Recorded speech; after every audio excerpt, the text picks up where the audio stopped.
सोच रहे हैं, जैसे पिछले हफ्ते हम लोग प्रचार में सुन रहे थे, आपको लग रहा है कुछ नहीं हो रहा, आपके लंबे समय के उस इंतजार से आपको लग रहा है कुछ नहीं हो रहा, मेरी परिस्थिति अभी भी ऐसी है। मैंने उपवास रखा, प्रार्थना करा,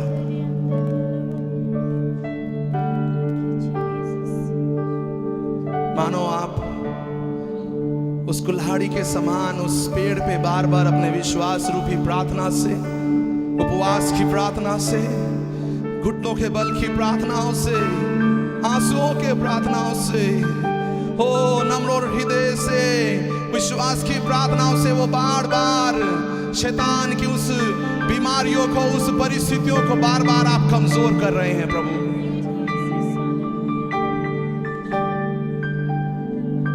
मेरे प्रियो, एक बड़ी गवाही को यीशु आपके जीवन में उत्पन्न कर रहा है। सोचता मैं था जाऊं मैं कहाँ, आ मेरे पास आ, तूने ये कहा। ओ सोचता मैं था जाऊं मैं कहाँ, आ मेरे पास आ, तूने ये कहा मेरे खुदा। आप सोच सोच के परेशान हो गए हैं कि कैसे होगा, कब होगा, मुझे कुछ इसका रास्ता नजर नहीं आ रहा। वो रास्ता, वो जीवन और सत्य यीशु है। अपने आप को यीशु के सामने नम्र हृदय करके अपने आप को उसके हाथों में रखना शुरू करें, क्योंकि उसके हाथों में आपके लिए योजना हानि की नहीं वरन लाभ की है। ये विश्वास के साथ अपने जीवन को आंख बंद कर करके यीशु के हाथों में सौंप दे, क्योंकि यीशु ने जो आपके लिए योजना बनाई है वो हानि की नहीं है, वो लाभ की है। और वो छाप लग चुका है, जो कोई भी वो छाप को हटा नहीं सकता, वो कोई भी उस छाप को हटाने वाला पैदा नहीं हुआ। ओ बोलिए ना, यीशु मेरे लिए आपने योजना हानि की नहीं रखी, वो लाभ की रखी है। Yes yes yes, come on. यदि आप बीमार हैं तो बोलिए, यदि ये बीमारी है मुझे, ये हानि के लिए नहीं पर मेरे लाभ के लिए है। ये परिस्थिति अगर ये मेरे लिए है तो मुझे हानि के लिए नहीं, यीशु लाभ के लिए है। यही परिस्थितियां मेरे लिए गवाही बनेगी, यही बीमारी मेरे लिए एक गवाही बनेगी। बोलिए ना, ओ यस यस, खेरवा नमा शानना लिखेरवा।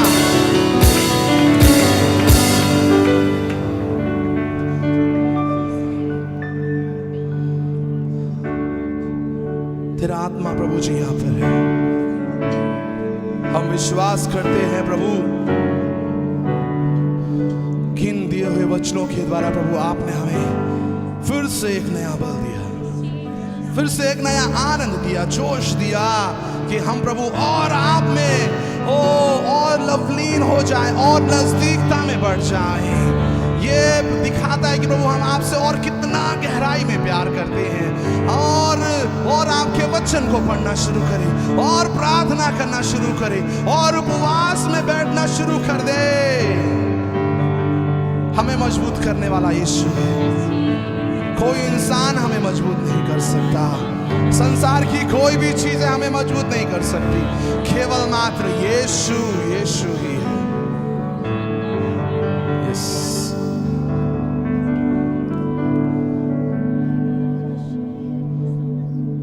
मैं आत्मा में महसूस कर रहा हूं प्रभु आपको मजबूत कर रहा है। ये सितंबर के शुरुआत के इस दिन में हम कहते हैं भविष्यवाणी करना शुरू करें। ये सितंबर के महीने में मैं उन चीज़ों को देखूंगा जो बीते दिनों में नहीं देखा। ये सितंबर प्रभु जी मेरे लिए एक सुपर नेचुरल तरीके से काम करेंगे आप मेरे कलीसिया में, मेरे भारत में, मेरे दिल्ली में, मेरे घर में, मेरे पड़ोस में एक सुपर नेचुरल एक सामर्थ को मैं उड़ेलता हूं। बोलिए ना, बोलिए ना। मैं अपने घर में एक सामर्थ को उड़ेलता हूं, मैं अपने पड़ोस में एक सामर्थ को उड़ेलता हूं, मैं दिल्ली में एक सामर्थ को उड़ेलता हूं। यीशु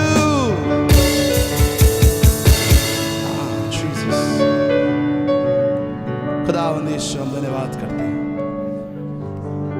आपकी अद्भुत उपस्थिति के लिए, अद्भुत काम के लिए। यीशु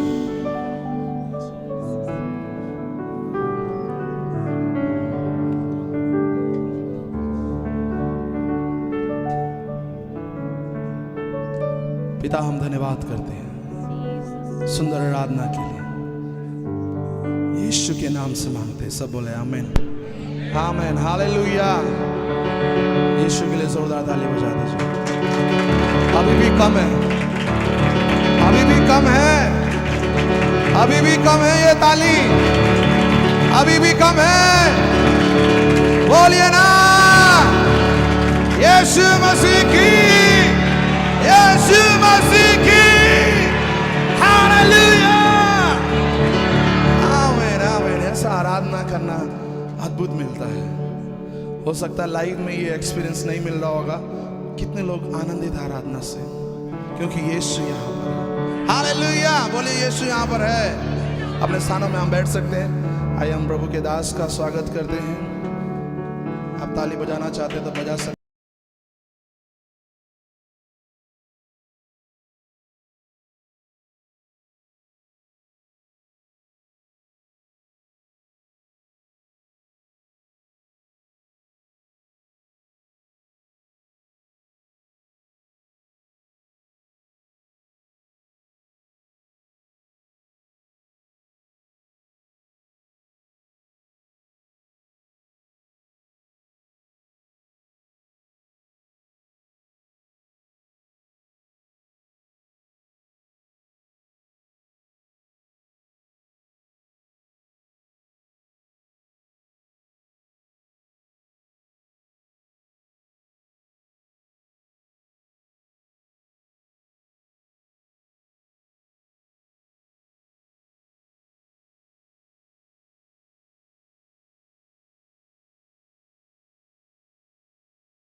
परमेश्वर का दान है। विश्वास मनुष्यों की ओर से परमेश्वर के उस दान में सहमति है, और जब परमेश्वर का दान और मनुष्य का विश्वास एक साथ मिल जाते हैं तो उद्धार होता है। समझ पा रहे? तो उद्धार होता है। और यहाँ से फिर हमने विश्वास के बारे में जानने की कोशिश की थी कि विश्वास काम कैसे करता है। इसके लिए मैंने आपको कहा कि सामान्यतः दो तरीके से काम करते हुए नजर आता है। एक इंस्टेंटली, जिसका मतलब है कुछ बोला गया और तुरंत का तुरंत वो हो गया। और उसके लिए मैंने क्या उदाहरण दिया था बाइबल से। एक कोढ़ी व्यक्ति यीशु मसीह के पास आया और क्या कहता है, प्रभु जी अगर आप चाहें तो मुझे, अरे बोलो ना, तो मुझे शुद्ध कर सकते हैं, चंगा कर सकते हैं। और यीशु अपना हाथ बढ़ाते हैं और उसे छूते हैं और कहते हैं कि मैं चाहता हूं कि तू शुद्ध हो जा। क्या लिखा है कि तुरंत वो शुद्ध हो गया। यानी कि जैसे ही यीशु ने हाथ बढ़ाया, छुआ, तुरंत ही वो व्यक्ति क्या है, अपनी बीमारी से आजाद हो गया। यानी कि विश्वास हमें तुरंत काम करते हुए दिखाई देता है। उसके बाद अगली बात थी कि विश्वास प्रोग्रेसिवली यानी कि हल्के हल्के भी काम करते हुए नजर आता है।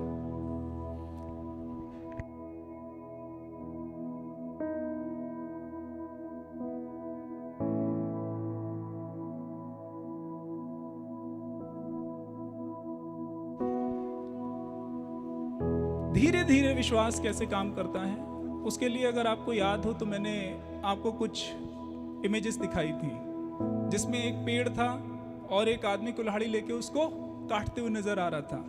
कुल्हाड़ी का हर एक बार पेड़ के ऊपर अपना असर डाल रहा था और दिखाई देता है कि एक एक बार से पेड़ हल्के हल्के हल्के हल्के कट रहा है। एक बार में वो दो हिस्सों में तो नहीं बदला, लेकिन हल्के हल्के उसके ऊपर काम होते हुए दिखाई दे रहा है। यानी कि विश्वास हल्के हल्के भी काम करता है। और मैंने आपको मेरे जीवन की गवाही से भी बताया था कि जब मैं बहुत बीमार था तो जब मेरे लिए प्रार्थना की गई, मैं तुरंत चंगा नहीं हुआ। 18 से 20 दिन लगे मेरी दवाइयाँ छूटने में, 1.5 से 2 महीना लगा मुझे पूरी तरीके से स्वस्थ होने में। और मैं जो 5 मिनट ऐसे करके किताब नहीं पढ़ सकता था, फिर प्रभु के अनुग्रह से ऐसा समय आया कि मैंने 8 घंटे कंप्यूटर के आगे बैठ के अपनी जॉब की है। और 1.5 से 2 महीने के समय में मेरे लिए ये हो पाया। लेकिन धीरे धीरे में पहली बात हमने देखी कि कुल्हाड़ी से पेड़ काटा जा रहा है, वहां पे दिखाई दे रहा है, कुछ विजुअल है। लेकिन एक और मैंने आपको बात बताई थी, एक बड़े से पत्थर को हथौड़े से तोड़ा जा रहा है। ध्यान है? वो इमेज याद है? उसमें हाँ, अरे ये लगी हुई तो है।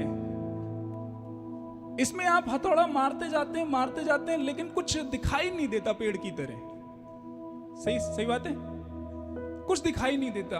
और ये वाली स्थिति सबसे ज्यादा मुश्किल है, क्योंकि जब हमने प्रार्थना की, हमने कुछ सोचा, हमने कुछ बोला, हमने कुछ मांगा और कुछ दिखाई नहीं दिया, तब विश्वास जो है ऐसे ऐसे ऐसे ऐसे हिलने लगता है। हम कमजोर पड़ने लगते हैं, हमें लगता है कुछ नहीं हो रहा।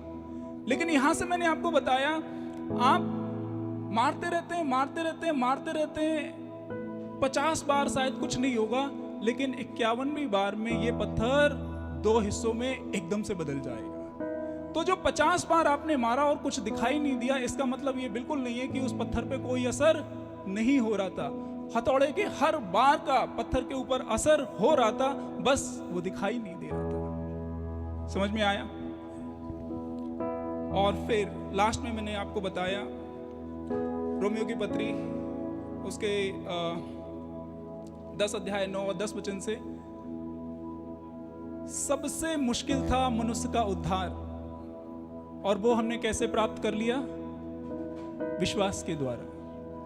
अगर हमने विश्वास के द्वारा उद्धार को प्राप्त कर लिया है, तो विश्वास के द्वारा बाकी चीजें भी की जा सकती हैं, हो सकती हैं। आमीन। चलिए अब हम आज उसी चीज को आगे बढ़ाएंगे, और आज की मेरी आउटलाइन रहेगी, बच्चे वो इमेज लगाओ जो मैंने आज आपको बताई है।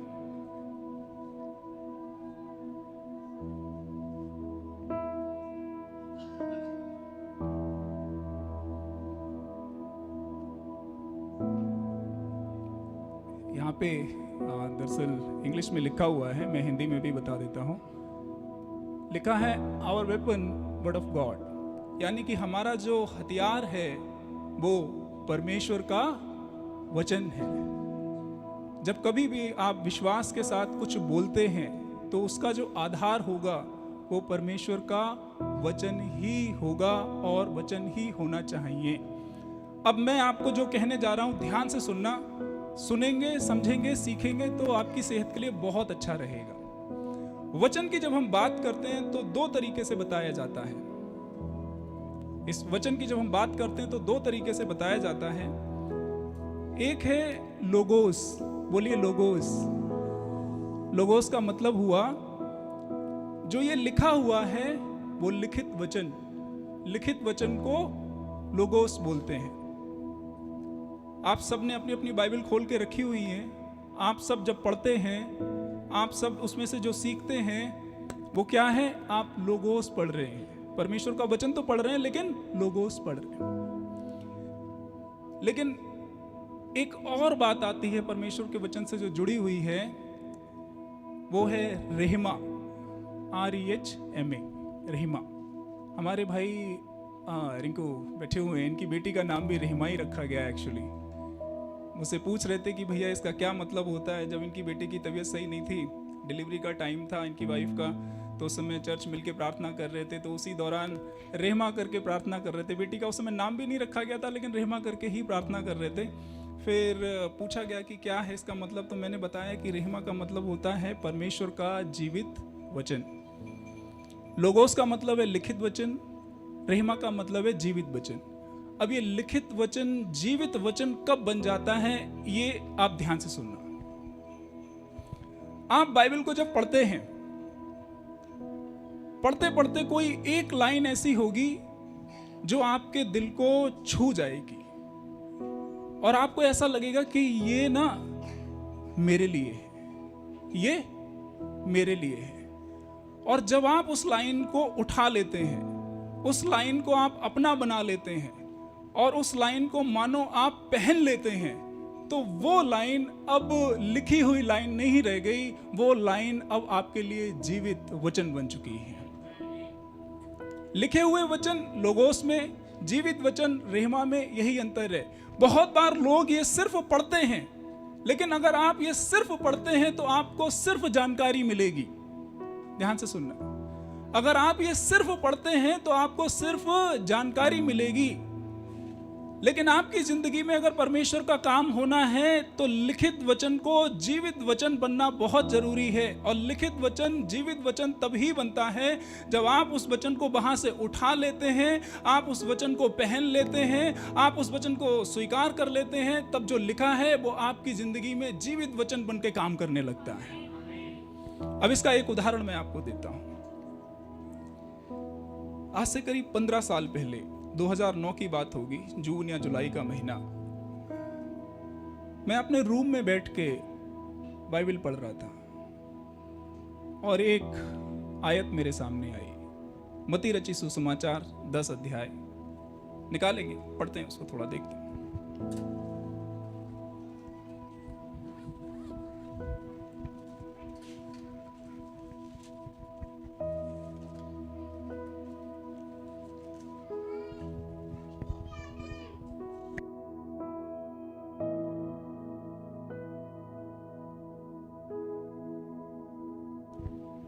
मत्ती रची सुसमाचार 10 अध्याय 1 वचन।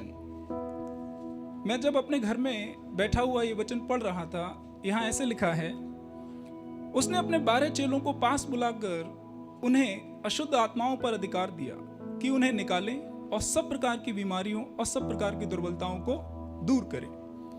ये वचन जब मैंने पढ़ा, पढ़ते पढ़ते मैं यहां पे रुक गया और ऐसा लगा कि ये वचन यीशु ने केवल उन 12 चेलों को नहीं बोला, बल्कि मानो यीशु हम में से हर एक के सामने इस वचन को रखते हैं। और मैंने अपने अंदर ये मान लिया कि प्रभु जी, ये बात सिर्फ उन 12 चेलों के लिए नहीं थी, ये बात मेरे लिए भी है। ये अधिकार, ये सामर्थ उन 12 चेलों तक सीमित नहीं था। ये अधिकार, ये सामर्थ आपने मानो मुझे भी दिया है, क्योंकि वो 12 चेले भी आप में विश्वास करते थे और मैं भी आप में विश्वास करता हूं। उन्होंने भी आपके पीछे चलना चुना था और मैंने भी आपके पीछे चलना चुना है। तो ये बात उन 12 चेलों तक सीमित नहीं रह जाती, ये बात मेरे लिए भी है। और इस वचन को मैंने लिया और मैंने इस वचन को पहन लिया। और जब मैंने इस वचन को पहन लिया, उस दिन से लेकर के आज के दिन तक इतनी गवाहियां मैं आपको बता सकता हूं कि जहां मैंने इस अंदाज में लोगों के लिए कहा कि यीशु के नाम में तुम्हारे जीवन से ये चीज दूर हो जाए, और वो चीज को मैंने दूर होते हुए देखा है। और इसका एक बिल्कुल अभी हाल ही का उदाहरण अगर मैं आपको बताऊं, अभी पिछले दिनों में भी मैं बता रहा था, मेरे फादर की बीते दिनों में तबीयत खराब थी बहुत बहुत परेशानी में से होके वो जा रहे थे। उनकी किडनी से प्रोटीन लीक हो रहा था, जिस वजह से बॉडी में स्वेलिंग हो रखी थी। उनकी स्वेलिंग, सूजन इतनी ज़्यादा थी कि मानो अगर ऐसे करके हल्का सा कट लग जाए तो पता नहीं कितना पानी निकल पड़े। और वो कह रहे थे ऐसी जिंदगी से तो अच्छा मौत आ जाए। वो बिल्कुल सही कह रहे थे, क्योंकि ऐसे हालातों में कोई भी व्यक्ति बहुत निराश हो जाता है। अब उनके ये शब्द सुनने के बाद मैं भी निराश हो सकता था, लेकिन मैं सिर्फ एक शारीरिक दुनिया में जीने वाला व्यक्ति नहीं हूँ। मुझे आत्मिक दुनिया की भी समझ है, क्योंकि मैं यीशु मसीह के पीछे चलने वाला एक व्यक्ति हूँ। और मैंने कहा मेरे पापा अपनी शारीरिक दुनिया की सच्चाई बोल रहे हैं अपने शरीर के आधार पे कि ऐसी जिंदगी से तो मौत आ जाए, लेकिन मैंने अपने उस अधिकार को ध्यान में रखते हुए कि प्रभु ने मुझे क्या अधिकार दिया है। हालांकि प्रभु ने कभी आके मेरे कान में नहीं बोला उमेश मैं तुझे ये दे रहा हूं। वचन पढ़ते समय उस लोगोस वचन को जब मैंने पहन लिया, वो लोगोस वचन मेरे लिए रहमा यानी कि जीवित वचन बन गया। और उस आधार पे मैंने कहा मेरे पापा के लिए प्रभु यीशु मसीह ने पूरी की पूरी कीमत चुका दी है उनकी बीमारियों के लिए। इसीलिए पापा तुम मरोगे नहीं, तुम यीशु के नाम में जियोगे, तुम जियोगे। और देखा उस मोमेंट के बाद उस शख्स की हेल्थ में इंप्रूवमेंट होने लगा। आज वो काफी बेहतर हैं। जो स्वेलिंग उनके शरीर पे बहुत ज्यादा थी, अब मेरे भाई के द्वारा मुझे पता चला कि वो पूरी तरीके से खत्म हो चुकी है।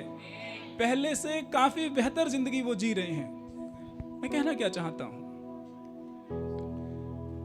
वो लिखित वचन जब मैंने उसको पहन लिया तो वो मेरे लिए जीवित वचन बन गया। और जब वो मेरे लिए जीवित वचन बन गया, उसके आधार पे जब मैंने बोलना शुरू किया तो मैंने उसके रिजल्ट को भी देखना शुरू कर दिया है। आमीन। इससे संबंधित और भी गवाहियां हैं, मैं आपको बोल सकता हूं, लेकिन समय की थोड़ी सी सीमा है। अच्छा, एक और बताता हूं।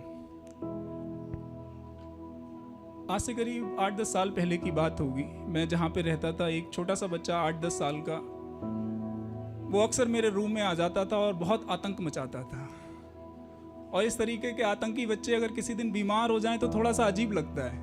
होता है या नहीं होता? आपके घर में भी बच्चे होते हैं, जब वो बिल्कुल ठीक होते हैं तो वो बिल्कुल धमाल मचाए रहते हैं। फिर एक दिन ऐसा होता है कि वो बीमार हैं, तो वो जो धमाल मचाया हुआ पता लगा पूरी शांति शांति है। तो मैंने देखा वो गिरा पड़ा सा चला आ रहा था। मैंने पूछा क्या हुआ? भैया बुखार आ रहा है मुझे। और ये विश्वास करने वाला बच्चा नहीं है, ना उसका परिवार विश्वास करता है ना वो विश्वास करता है। मैंने कहा अच्छा ठीक है, आओ इधर आओ। मैंने उसे बुलाया, हाथ को पकड़ के इतना ही कहा, यीशु के नाम में इस बच्चे के ऊपर मैं चंगाई को कहता हूं, ये स्वस्थ हो जाए। और 15 से 20 मिनट के बाद मैंने देखा वो अपने धमाल में वापस आ गया। वो अपने धमाल में वापस आ गया। मैंने उसे बुलाया, मैंने पूछा हाँ भाई तुम तो थोड़ी देर पहले गिरे पड़े थे, अभी क्या हुआ? कहते अब मैं बिल्कुल ठीक हूं। मैंने कहा कैसे ठीक हुए? कहता आपने ठीक किया। मैंने कहा कैसे ठीक किया? कहता जादू से ठीक किया है। मैंने कहा कोई जादूगर नहीं हूं मैं भाई। अब वो छोटा सा बच्चा था, मैं उसे क्या समझाता। लेकिन कहने का मतलब क्या है, जब लिखित वचन को आप अपना बना लेते हैं, वो लिखित वचन आपके लिए जीवित वचन बन जाता है। और जब वो आपके लिए जीवित वचन बन जाता है, आप जब उसको बोलना शुरू करते हैं, तब यकीन माने काम होना भी शुरू हो जाता है। कल शाम को एक सर्विस चल रही थी, उसमें मैं बोल रहा था, बहुत बार हम इस बात में उलझ के रह जाते हैं कि क्या हम जितनी बार बोलेंगे हर बार हमें क्या 100% रिजल्ट मिलेगा। 100% रिजल्ट तो मुझे भी नहीं मिल रहा, सच्चाई है ये। लेकिन सिक्के का दूसरा पहलू ये भी है कि रिजल्ट 0% भी नहीं है। अरे सुना आपने, 100% तो नहीं मिल रहा, लेकिन 0% भी नहीं है। और प्रभु के वचन से ये बात मैच होती है, जहां पे वो कहते हैं कि बीज अगर अच्छी भूमि में पड़ता है तो वो 30 गुना, 60 गुना, 100 गुना फल लेके आता है। एक प्रोग्रेसिव वे में वो बताते हैं 30, 60, 100, सीधे ही नहीं कहते 100 गुना, क्या कहते हैं 30, 60, 100, यानी कि एक प्रोग्रेस है यहाँ पर। तो इसका मतलब ये है कि अगर आपने वचन को पहन लिया, वो जीवित वचन बन गया, अब आप अपने विश्वास को उसमें मिला के जब आप उसको क्या बोलते हैं प्रैक्टिस करना शुरू करते हैं, आज रिजल्ट शायद 1% होगा, कल 5% होगा, उसके बाद 10% होगा, उसके बाद 50% होगा, और एक दिन ऐसा भी आएगा जहां प्रभु का ये वचन आपकी जिंदगी में पूरा होगा कि जो मैं करता हूं तुम भी करोगे। जैसे मैं पिछले हफ्ते बोल रहा था, असफल वो लोग नहीं है जिन्होंने कोशिश की और फेल हो गए। असफल वो लोग हैं जिन्होंने डर के मारे कभी कोशिश ही नहीं की कि कुछ हो सकता है। यकीन माने, आपको ये जो मिला है ये कोई हल्की चीज नहीं है। यीशु जो आपकी जिंदगी में आया है, कोई आम शख्सियत आप तक नहीं आई है। सर्वज्ञानी, सर्वव्यापी, सर्वशक्तिमान परमेश्वर आप तक अनुग्रह से चल के आया है। कैसे हम उसे हल्के में ले लें? इतना बड़ा अनुग्रह हमारे सामने रखा हुआ है, लेकिन जब उस अनुग्रह में हम अपने विश्वास को मिला देंगे, आप यकीन जाने परमेश्वर का अनुग्रह और हमारा विश्वास मिलके अगर उद्धार को प्रकट कर सकता है, तो परमेश्वर का अनुग्रह और हमारा विश्वास मिलके दुनिया के किसी भी काम को कर सकता है। जो आपको असंभव लगता है वो चीजें संभव होने लगेंगी। आमीन। अब मैं आप लोगों को कुछ उदाहरण थोड़ा सा देता हूं, जिससे आप अपने जीवन में इस विश्वास को थोड़ा और अच्छे से अप्लाई कर पाएंगे। देखिए, चंगाई के बारे में हम इसलिए बोलते हैं क्योंकि बाइबल उससे भरी हुई है, लेकिन यीशु केवल चंगाई तक सीमित नहीं। यीशु वो पिता है जो हमारे जीवन की हर एक बात में दिलचस्पी रखता है। कितने लोगों के छोटे बच्चे जो स्कूल में जाते हैं किसी के छोटे बच्चे स्कूल में जाने वाले? अरे थोड़ा ऊंचा हाथ उठाओ ना भाई। इतने लोगों में से किसी एक का छोटा बच्चा मुझे चाहिए, हमेशा के लिए नहीं, अभी के लिए। है कोई? पीछे है, बुला के ले आओ एक को भाई। थोड़ा तरीके वाला हो जो खड़ा हो जाए मेरे साथ में, धमाल ना मचाए। Thank you Jesus.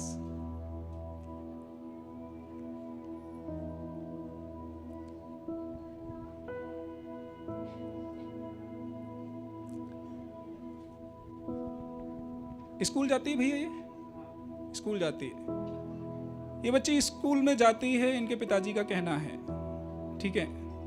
मुझे नहीं पता ये क्लास में कैसा करती होगी, लेकिन बाइबल ऐसे कहती है कि मैं तुम्हें पूछ नहीं सर बनाऊंगा। बाइबल ये कहती है। जब भी आप अब इसको स्कूल भेजेंगे, आपकी वाइफ ये बहन बैठी हुई है, आप जब इसे तैयार करती हैं, जो भी 15 मिनट, 20 मिनट, आधा घंटा जो भी आप लेते होंगे, स्कूल भेजते होंगे, अब से आपने ऐसे करना है, यीशु के नाम में मैं इस बच्चे के ऊपर परमेश्वर के इस वचन को कहता हूँ या कहती हूँ कि परमेश्वर तुम्हें पूछ नहीं सर बनाएंगे, और इस वचन के आधार पे मेरी बेटी अपने क्लास में सर की तरह ऊपर उठेगी। ठीक है। जब आप इस अंदाज में इस बच्चे के लिए प्रार्थना करेंगे, आप देखेंगे कि अभी तक शायद ये कुछ खास नहीं कर रही थी। आप देखेंगे कि मानो आपने वचन इसके ऊपर बोलना शुरू किया है, हल्के हल्के, मानो पेड़ को आप कुल्हाड़ी से काट रहे होंगे या फिर आप पत्थर को हथौड़े से तोड़ रहे होंगे, लेकिन पेड़ में भी रिजल्ट दिखा है और पत्थर में भी रिजल्ट दिखा है। मैं कहूँगा इस बच्ची में भी तुम रिजल्ट को देखो, इस बच्ची में भी तुम रिजल्ट को देखोगे, क्योंकि तुम इसके ऊपर कोई आम बात नहीं कह रहे हो, तुम इसके ऊपर परमेश्वर का जीवित वचन बोल रहे हो। और वचन की खासियत यह है कि वो अविनाशी बीज है। अविनाशी बीज का मतलब जो नाश नहीं हो सकता। इसके अंदर हम शब्दों के द्वारा परमेश्वर के अविनाशी बीज को जब बोएंगे, हो ही नहीं सकता कि वो अविनाशी बीज अपना काम ना करे। आप माने या ना माने, लेकिन इस बच्ची के ऊपर अगर आपने कहा कि ये सर की तरह ऊपर उठेगी, क्योंकि परमेश्वर का वचन ये कहता है आने वाले कुछ ही समय में आप देखेंगे इसकी क्लास के अंदर इसकी जो पहचान है वो बदलने लगेगी, वो बदलने लगेगी। थैंक यू बेटा। और आगे बढ़ते हैं थोड़ा सा। बहुत से लोगों की ये शिकायत रहती है कि भैया हमारा जो बच्चा है ना, रात को एकदम से डर जाता है, चौंक जाता है ऐसे कोई प्राणी यहाँ पे? अभी कोई नहीं है। किसी ने अगर मुझे फोन करके बोला ना, हाँ देखो एक हाथ उठा,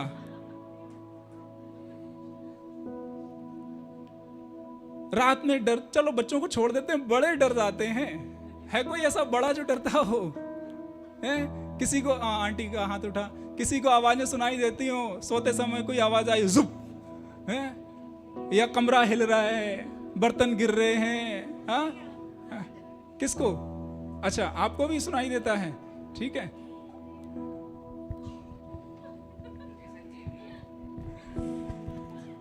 तो एक एक करके लोगों की शक्लें सामने आ रही हैं, कौन कौन है। तो मतलब मैंने बड़ा सेंसिटिव मुद्दा छू लिया है। लोग हल्के हल्के बाहर निकल रहे हैं, ऐसे ऐसे शक्लें दिखा रहे हैं हल्के हल्के। जिस किसी को इस तरीके से डर लगता है, जिस किसी को इस तरीके से रात में बहुत बेचैनी महसूस होती है, भजन संहिता 91 इस प्रकार कहती है। थोड़ा सा मैं अगर वो वचन का हिस्सा आपको बताऊं,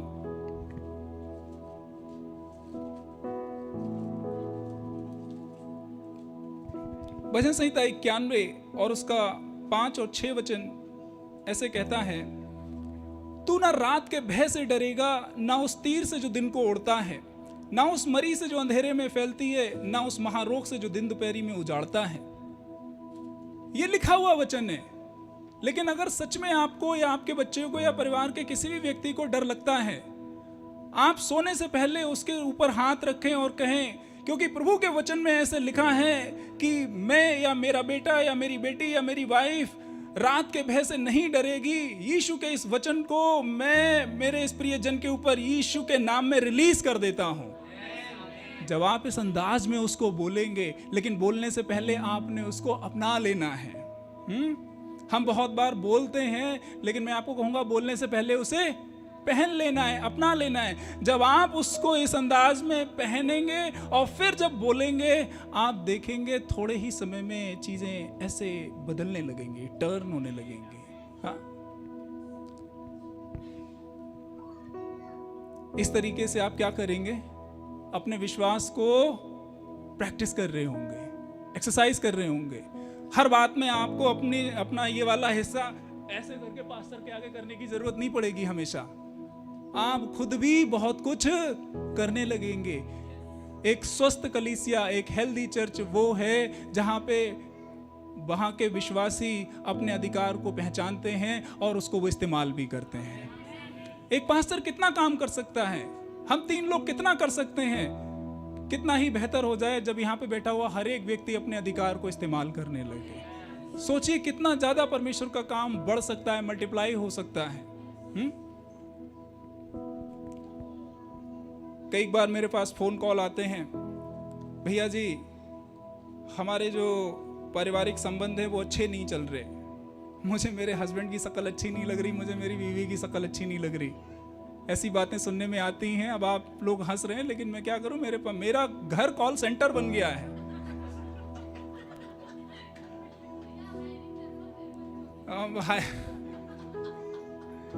मेरा घर कॉल सेंटर बन गया है। मैं सच बताऊं, मैं लोगों को फोन नहीं कर पाता क्योंकि मेरे पास ही इतने आ जाते हैं और इनकी तमाम अजीब अजीब सी प्रॉब्लम। कई बार तो सुन के मुझे ये लगता है यार क्या सुन रहा हूं मैं, लेकिन अब क्या करें, ऐसी जॉब है, सुनना पड़ता है।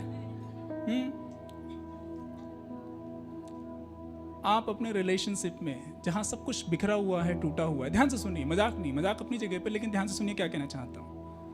परमेश्वर का वचन ऐसे कहता है, जो आपने शादी के कार्ड पे भी कई बार लिखा हुआ पढ़ा होगा, 3 धागे से बनी हुई डोरी आसानी से नहीं टूटती है। हम कई एक बार हमारी रिलेशन को जो हस्बैंड वाइफ के बीच में अक्सर है, हम हमारी ही बुद्धि से उसको संभालने की कोशिश करते हैं। लेकिन अगर आप उसमें परमेश्वर को बीच में लाके खड़ा कर दें और परमेश्वर के साथ साथ परमेश्वर के वचन को बीच में लाके खड़ा कर दें और ये कहना शुरू कर दें कि प्रभु जी आपके वचन में ऐसे लिखा है कि 3 धागों से बनी हुई डोरी, 3 धागों का मतलब एक मैं हो गया, दूसरा मेरा पार्टनर हो गया और तीसरा परमेश्वर हो गया। प्रभु जी आपके वचन के आधार पे मैं कहता हूं कि हमारी जो रिलेशनशिप है यीशु मसीह नासरी के नाम में आशीषित होने लगे और बदलने लगे। जहां पे मुझे बदलने की जरूरत है मैं भी बदल पाऊं, जहां मेरे पार्टनर को बदलने की जरूरत है प्रभु जी आप उसे भी बुद्धि और समझने की वो भी बदल पाए, और इस वचन के आधार पे हमारा जो संबंध है वो यीशु के नाम में आशीषित होने लगे। आप देखेंगे कुछ ही समय में कुछ जादू सा होने लगेगा। अब मुझे एक घटना याद आ रही है, थोड़ी सी अजीब है लेकिन मुझे लगता है कि बोलना अच्छा रहेगा। एक बार एक महाशय थे, महाशय से मतलब एक व्यक्ति मान लीजिए मेरे बेहद करीब, उनकी शादी होने वाली थी, लेकिन जनाब का एक एक्स्ट्रा अफेयर भी था। और ये कलाकारी बड़े बड़े महान लोग करते हुए नजर आते हैं। मेरे जब सुनने में ये आया तो मैंने उनसे पूछा, मैंने कहा जनाब जो आप कर रहे हैं वो सही तो नहीं है, क्या है ये? तो कहते हैं यार उमेश मैं जानता हूं गलत है, लेकिन मैं अपने आप को ये सब करने से रोक नहीं पा रहा। मुझे पता है कि मैं मेरी होने वाली वाइफ के साथ भी शायद गलत कर रहा हूँगा, और जिसके साथ अभी रिलेशन में हूँ वहाँ तो फिर गलत कर ही रहा हूँगा। मुझे पता है ये बड़ी प्रॉब्लम है, मुझे पता है, लेकिन अपने आप को मैं रोक नहीं पा रहा। अब ऐसे में क्या किया जाए? एक पास्टर होने के नाते या तो मैं उसे बोलूँ आगे से अपनी शकल मुझे दिखाना मत, क्या बोलूँ, अपनी शकल मुझे दिखाना मत। बाइबल कहती है निर्बलों को संभालो, उनकी गलतियां तुम पे हावी ना हो जाएं इसका भी ध्यान रखो, लेकिन निर्बलों को संभालो। मैंने उससे कहा देख तेरी जो समस्या है तुझसे संभल नहीं रही है, लेकिन एक शख्सियत ऐसी है जो तुझे इस मुश्किल में भी संभालने के लिए सामर्थ्य है, और तू उससे कहे कि प्रभु जी मैं इस गंदगी में फंसा हुआ हूं, मुझसे कुछ समझ में नहीं आ रहा है, क्या करूं? मैं अगर इस रिलेशन से बाहर निकलना भी चाहता हूं तो जो मेरे साथ में जुड़ा हुआ व्यक्ति है वो मुझे पकड़ के इधर खींच लेता है, मैं बहुत मुश्किलों का सामना कर रहा हूं, प्रभु जी आप इसमें से मुझे मदद करिए, आप इसमें से मुझे निकालिए। और उसने शिद्दत से इस बात के लिए प्रार्थना करना शुरू की। जब उसने शिद्दत से इस बात के लिए प्रार्थना करना शुरू की, वो रिलेशन, वो पार्टनर, वो सब चीज़ें कहाँ गायब हो गए पता ही नहीं चला। अब वो मेरे पास बड़ी खुशी के साथ आया, उमेश जिंदगी की सबसे बड़ी समस्या का हल हो गया और मैं उस चीज़ से बाहर आ गया। मैंने कहा लड्डू बांटो पड़ोसियों में। मैं कहना क्या चाहता हूं, जिस यीशु के बारे में आप यहां बैठ के सुन रहे हैं वो केवल सुनने के लिए नहीं है, वो पहन लेने के लिए है। वो अपनी जिंदगी में आप पहन लें और जो अनुग्रह उसने आपके सामने रखा है उस अनुग्रह में अपने विश्वास को मिला दें, और जब आप उस अनुग्रह में विश्वास को मिलाएंगे आप देखेंगे कि आपकी जिंदगी में ऐसी चीजें हो रही हैं जो आप अपनी सामर्थ्य में कभी नहीं कर सकते थे। आप में से कुछ लोग इस समय कोर्ट केस का सामना कर रहे हैं। जो कोर्ट केस में फंसे हुए हैं मैं उनसे कहूंगा परमेश्वर का ये वचन आप पहन लें, ओढ़ लें कि मेरा प्रभु मेरा न्याय चुकाने वाला परमेश्वर है, मेरा प्रभु मेरा न्याय चुकाने वाला परमेश्वर। आप देखेंगे कुछ हो रहा है या नहीं हो रहा है, दुनिया में क्या चल रहा है, कितनी बातें आपके विरोध में हैं, वो विरोध के बीच में भी परमेश्वर की सामर्थ्य आपको ऐसे करके ऊपर उठा देगी। परमेश्वर आपका न्याय चुकाने वाला परमेश्वर है। और चंगाई की बातों से तो बाइबल भरी पड़ी है, मैं क्या ही बोलूं। जब आप बीमारी में से होके गुजर रहे हैं, आप ये कह सकते हैं, ध्यान दीजिएगा, आप ये कह सकते हैं क्योंकि मेरे प्रभु ने कीमत चुका दी है इसीलिए अब मैं इस बीमारी को नकार देता हूं। एक दिन आप बोलेंगे, 2 दिन आप बोलेंगे, 3 दिन आप बोलेंगे, आप देखेंगे हल्के हल्के उस चीज में आपको फर्क नजर आने लगेगा, हल्के हल्के उस चीज में आप काम होते हुए देखने लगेंगे। हो सकता है एक बार में ही चीजें बदल जाएं, हो सकता है हल्के हल्के चीजें बदलें और आपको होते हुए दिखाई भी दे। हो सकता है कि आप प्रार्थना कर रहे हैं लेकिन आपको होते हुए कुछ दिखाई नहीं दे रहा। लेकिन अगर कुछ होते हुए दिखाई नहीं दे रहा, समझ लेना आप पत्थर पे हथौड़ा मार रहे हैं। एक समय ऐसा आएगा कि जब आप मारते ही रहेंगे, ये पत्थर दो हिस्सों में बदलने वाला है। आपने रुकना नहीं है, क्योंकि परमेश्वर का वचन जीवित है, प्रबल है, दो धारी तलवार से भी चोखा है। वो अपना काम करेगा ही करेगा। आपने पीछे हटने की जरूरत नहीं है, आपने पीछे जाने की जरूरत नहीं है। आप अगर लगे रहेंगे, आप देखेंगे कि जिस विषय के ऊपर आप परमेश्वर का वचन बोल रहे हैं, उस विषय में परमेश्वर का काम प्रकट होना ही होना है। दुनिया की कोई ताकत उसको नहीं रोक सकती है। परमेश्वर के वचन से संबंधित मैं आप लोगों को एक वचन का हिस्सा बताना चाहता हूं। आप लोग मेरे साथ निकालिए पुराने नियम में यशायाह भविष्यवक्ता की किताब और 55 अध्याय।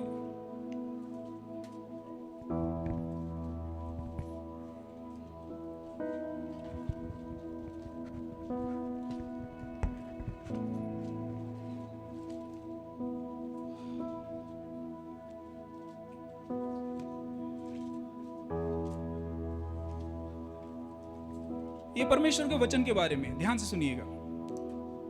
55 अध्याय 10 और 11 वचन कोई पढ़ेंगे मेरे लिए? पढ़ दीजिए प्लीज कोई।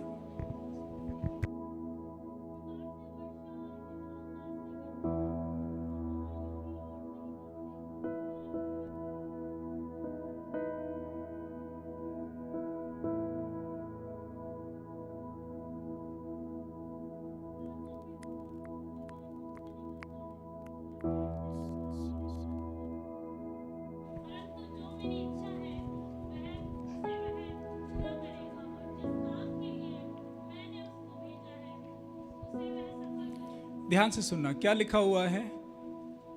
जिस प्रकार से वर्षा और हिम आकाश से गिरते हैं और यूं ही लौट नहीं जाते, वरन भूमि पे पड़ के उपज उपजाते हैं, जिससे बोने वाले को बीज और खाने वाले को रोटी मिलती है।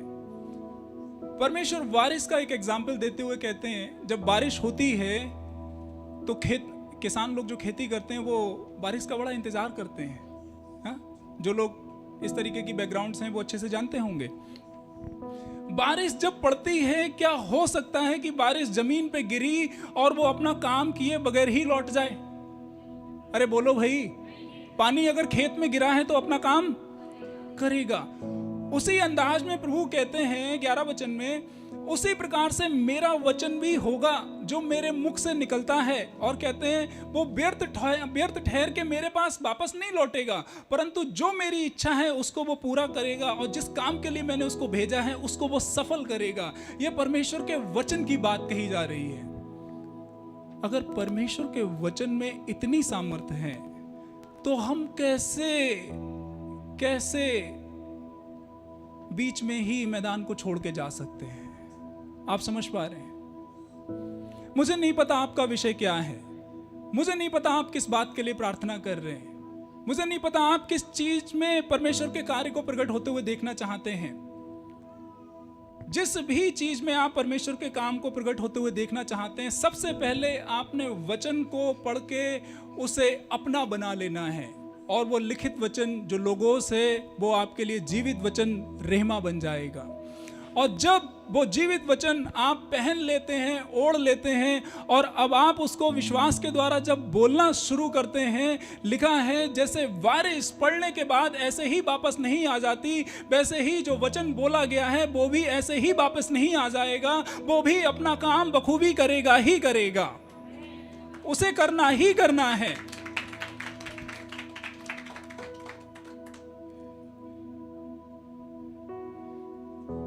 Thank you Lord, thank you Jesus. कुछ समय मैं प्रार्थना में बिताना चाहता हूं। हर एक व्यक्ति की आंखें इस समय बंद हो जाए।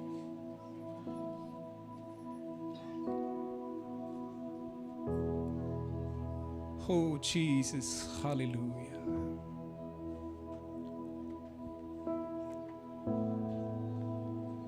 शैतान ने कितनी झूठी बातें बोल बोल के लोगों के मन को इतना भरमा दिया है कि वो अपने उद्धार के कर्ता के ऊपर ही शक करने लगे।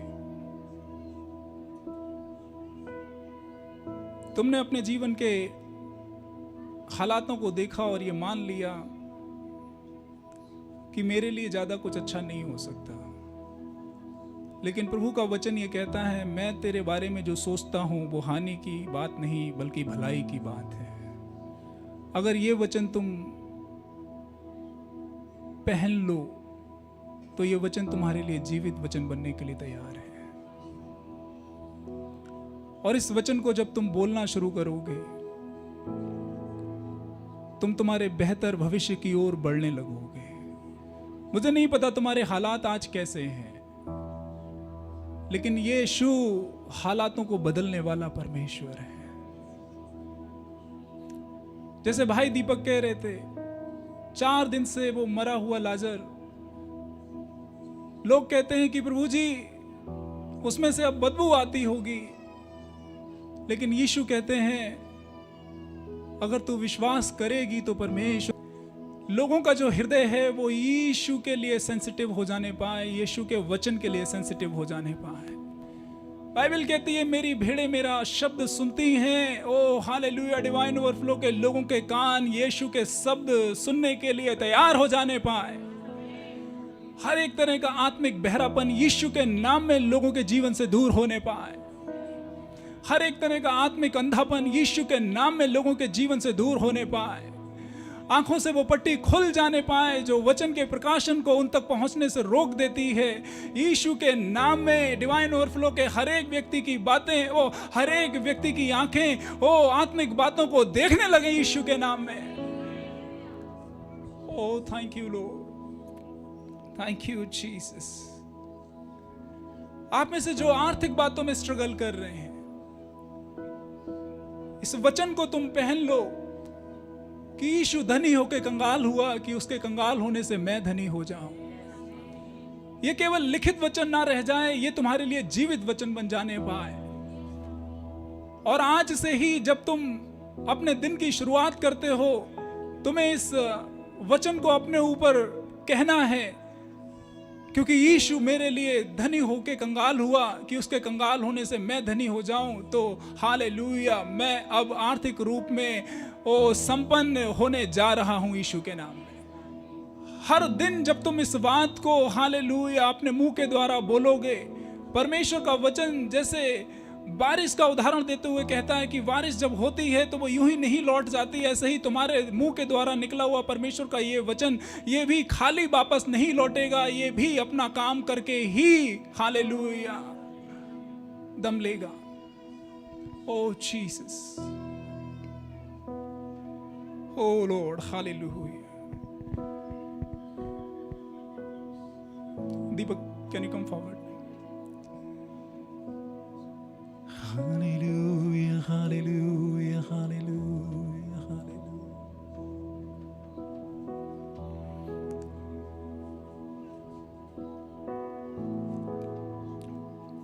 Thank you, Lord. हम सब अपनी जगह पे खड़े हो जाएं। जो भी वचन में मुझे आगे बताना है मैं अगले हफ्ते बात कर लूंगा, लेकिन अभी आत्मा जैसे लीड करने के लिए चाहती है, मैं उस तरीके से जाना चाहता हूँ। मेरा मैसेज मैंने अभी कंप्लीट किया नहीं है, बट अगर जरूरत पड़ेगी मैं अगले हफ्ते इस पे बात कर लूंगा। Hallelujah, hallelujah, hallelujah, hallelujah.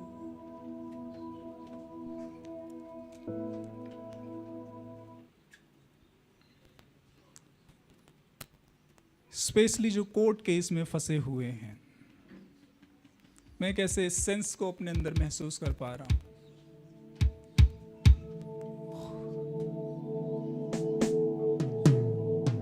आज से आप जब अपना दिन शुरू करेंगे, आप परमेश्वर के इस वचन को अपने ऊपर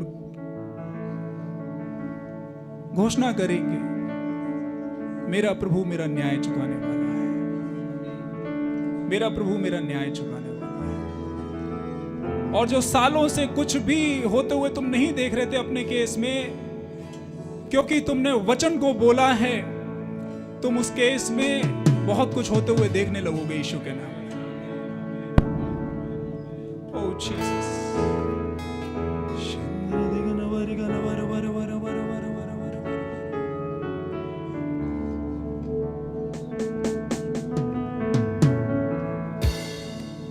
thank you Lord, thank you Lord. थोड़े समय हम उसकी आराधना करेंगे। Just worship him, hallelujah.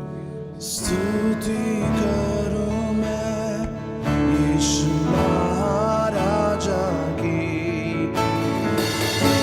आदर के योग्य है प्रभु यीशु की। स्तुति करूं मैं यीशु महाराजा की, आदर के योग्य है प्रभु यीशु की। महिमा में प्रभु तू, तेरी हो प्रशंसा, मान और सम्मान यीशु तुझको मिले।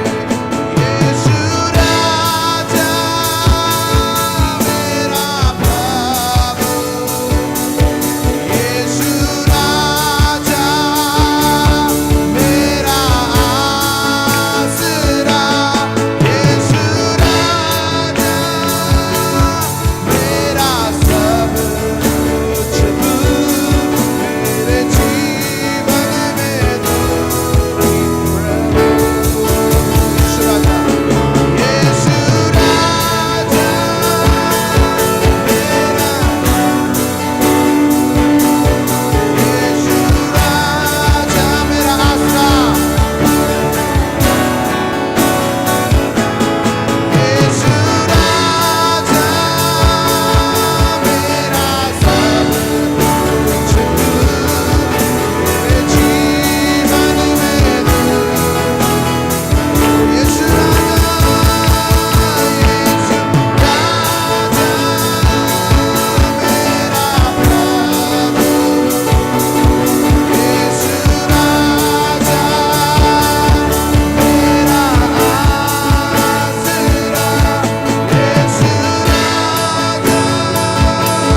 मेरा सब कुछ तू, मेरे जीवन में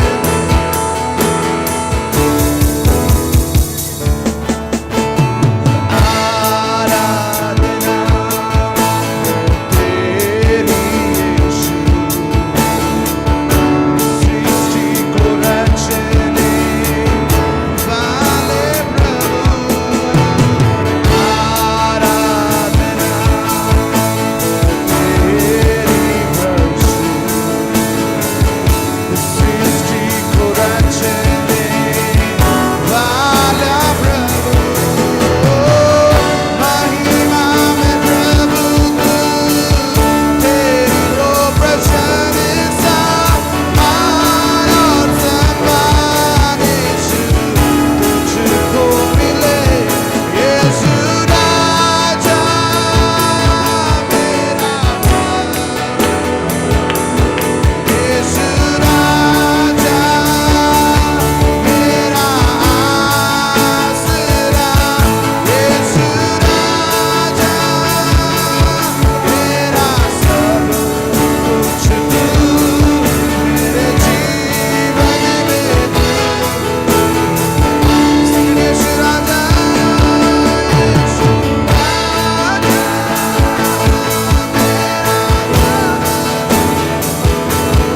यीशु राजा मेरा आसरा, यीशु राजा मेरा सब कुछ तू, मेरे जीवन में तू। Sing it, यीशु राजा, यीशु राजा।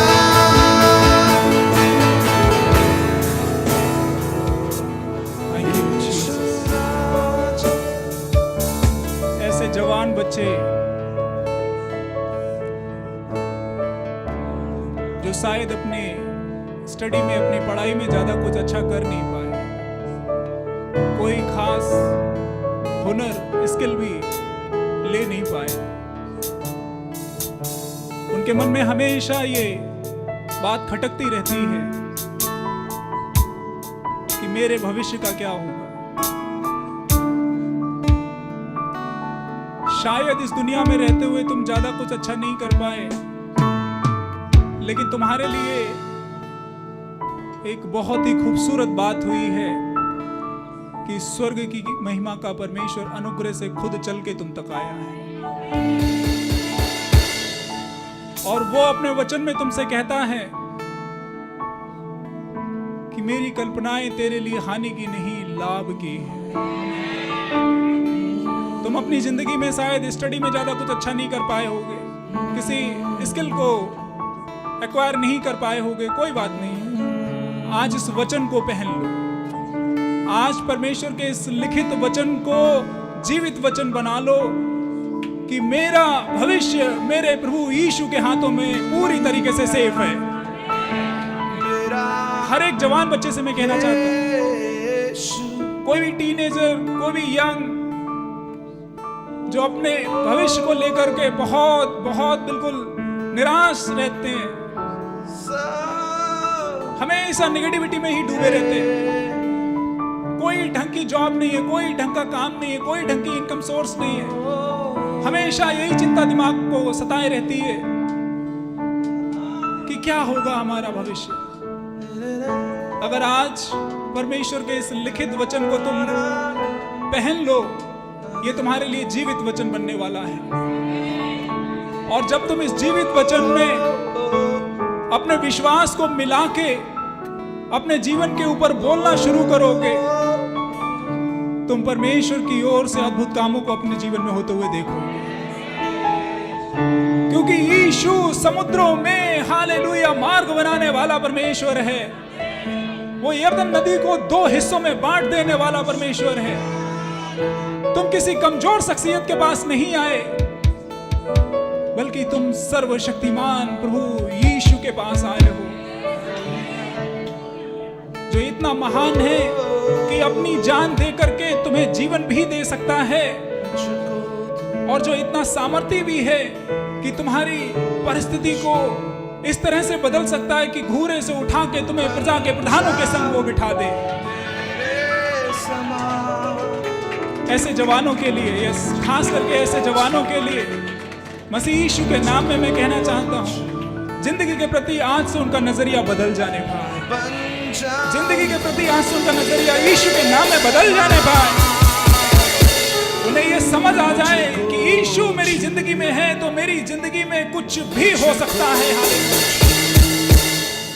कहां से रास्ते खुलेंगे मुझे नहीं पता, लेकिन यीशु मेरे संग में है तो हालेलुया रास्ते मुझे ढूंढते हुए मुझ तक पहुंच जाएंगे। ओ यस, मैं तुम्हें कह देना चाहता हूं, क्योंकि यीशु तुम्हारी जिंदगी में है, तुम्हें रास्ते ढूंढने नहीं पड़ेंगे, रास्ते तुम्हें ढूंढते हुए तुम तक पहुंच जाएंगे। ओ जीसस। दाऊद अपने घराने में सबसे छोटा था, उसे इतना भी महत्व नहीं दिया गया कि शमूएल ने जो दावत दी थी उसमें उसे बुलाया जाए, लेकिन दाऊद अपने परमेश्वर से जुड़ा रहने वाला एक व्यक्ति था।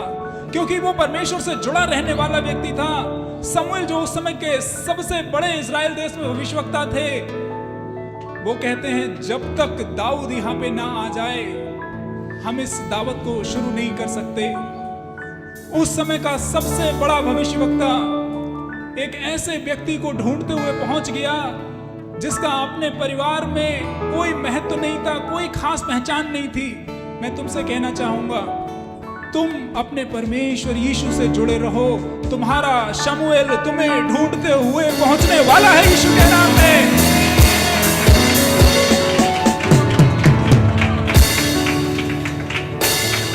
तुम्हें शमूएल को ढूंढने की जरूरत नहीं पड़ेगी, शमूएल तुम्हें ढूंढते हुए पहुंच जाएगा। बस अपने परमेश्वर के साथ जुड़े रहो। Thank you Jesus. सिस्टर, आप आंटी आपके पीछे जो बहन है उन्हें थोड़ा सा आगे भेज दीजिए। आपके पीछे ये हालेलुया हालेलुया। आप यहाँ खड़े हो जाए। Anu sister please.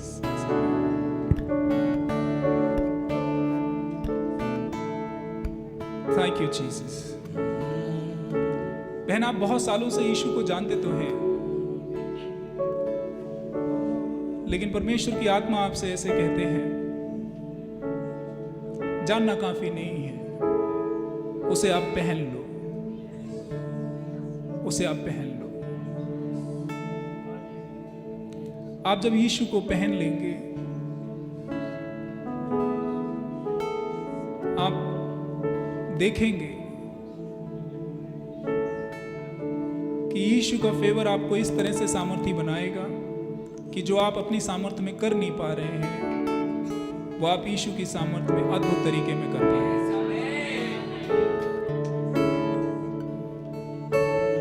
Thank you, Jesus. I release the anointing of Jesus upon this dear sister.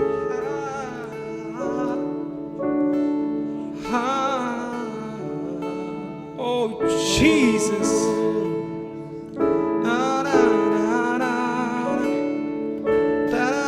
शैतान ने जितने भी तरीकों में बंधनों को बांधा था, मसीह यीशु के नाम में उन तमाम बंधनों से आजादी को कहते हैं।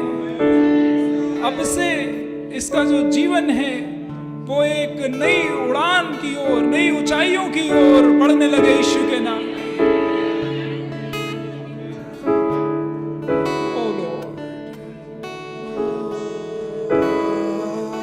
सिस्टर, प्रभु आपसे बस इतना चाहते हैं, आपने उसे पहन लेना है। सिर्फ जानना काफी नहीं है, आपने उसे पहन लेना है, आपने उसे पहन लेना है। ओ हालेलुया। यीशु के साथ आपका जो रिश्ता है, उसे मजबूत करने के लिए, उसे बेहतर बनाने के लिए आप जो भी एफर्ट डाल सकते हैं वो आप डालें। और जब आप वो एफर्ट डालने लगेंगे, आप यीशु के फेवर को अपनी जिंदगी में एक अलग लेवल पे देखने लगेंगे। Oh hallelujah, in the name of Jesus, Yeshu के फेवर को, यीशु के अभिषेक को मैं इस बहन के ऊपर कहता हूँ। यीशु के नाम में इनका जीवन अब से एक नए स्तर में पहुंचने लगे। हालेलुया, एक नए स्तर में हालेलुया इनका जीवन पहुंचने लगे। I release the favor of God upon me, dear sister, in Jesus' name. Oh, thank you, thank you.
प्रभु जी आप डिवाइन ओवरफ्लो में कुछ कर रहे हैं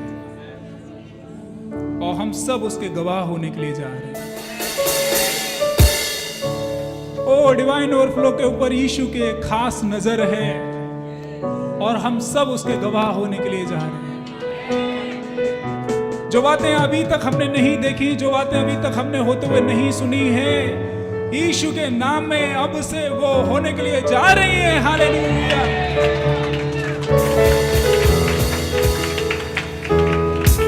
में खड़े होकर के इसी तरीके के फेवर को मैं डिवाइन ओवरफ्लो के ऊपर रिलीज करता हूँ यीशु के नाम में। हालेलुया। जैसे जैसे हम आगे बढ़ते हैं हम नई ऊंचाइयों को छूने लगे यीशु के नाम में, क्योंकि फेवर हमारे ऊपर है, अनुग्रह हमारे सामने रखा हुआ है और यीशु के नाम में हम उस अनुग्रह में हाथ को बढ़ाते हैं। उस अनुग्रह से हालेलुया हम डिवाइन ओवरफ्लो के लिए आशीषों को ले लेते हैं। डिवाइन ओवरफ्लो यीशु के नाम में नए स्तर में पहुंच रहा है। In the name of Jesus, hallelujah. और क्योंकि डिवाइन ओवरफ्लो एक नए स्तर में पहुंच रहा है, यहाँ के लोग भी एक नए स्तर में पहुंच रहे हैं। जीवन के हर क्षेत्र में यहाँ के लोग यीशु के नाम में आशीषित होने वाले लोग होने वाले। जिस किसी व्यक्ति के कदम हालेलुया इस जगह में पड़े, उनका जीवन सामान्य जीवन ना रहे, बल्कि यीशु के फेवर के द्वारा इनका जीवन ऐसे आशीषित हो कि बहुतों के लिए वो आशीष का एक कारण बन जाने पाए। In the name of Jesus, yes hallelujah. मैंने वचन को आज कंप्लीट नहीं किया है, अगले हफ्ते मैं इसको कंटिन्यू करूंगा। आज हम इस सेवकाई को यहीं पे थोड़ा सा रोकेंगे। आप सभी लोग अपनी जगह पे बैठ सकते हैं।